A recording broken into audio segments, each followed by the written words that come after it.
Hi, this is Kathy Ann from Evergreen Estates Realty.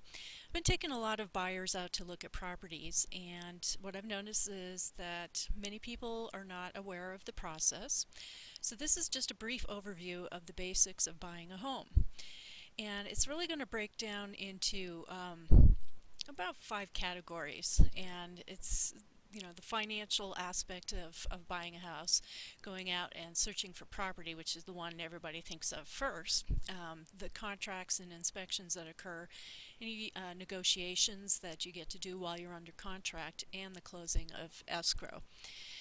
So what we'll be talking about, just in general about the financial aspect, is of course saving for your down payment, and that can come from family members as well to give you a down payment.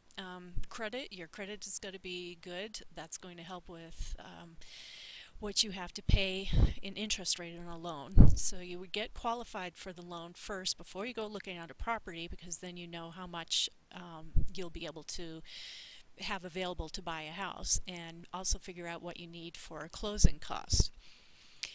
Um, when you're going out to search for a home, of course, what you have in mind already is what you can afford. Then there's that question of what kind of homeowner are you? If you don't like to mow the lawn or that type of thing, you may want to be in more of a townhouse or something where the grounds are taken care of for you. I always urge people to make a wish list before they go out to look at a property. How many bedrooms do you want? What size kitchen do you want? Otherwise, what happens is when you go out to look, you're just going to be spending a lot of time eliminating the things you don't want while you're out there looking at different properties. And then if you find a house you like, you have to check to see if that value is in line with the neighborhood, if it's a great deal, or if somebody's got it listed for too much. And then of course you'd go about making an offer for the property. A big thing that people don't remember is that the purchase offer is a contract. This is not just like a gee whiz, that's nice, and can you hold it while I go look around at other things. You actually are in contract. An escrow gets opened, and then there's a contingency period. The default is 17 days, and in that time you have to get your inspections and find all the disclosures about the property. If you don't like what you find, or there's too much work that needs to be done, you can opt out of the contract and get your deposit money back in that time. Once the contingencies are removed, then you are going forward with the process of purchasing the house. So there is room for negotiation in the contingency period, and then you go about removing the contingencies. After that, the remaining time to close escrow occurs, and that's usually meeting all the demands for getting your new loan set up for your mortgage.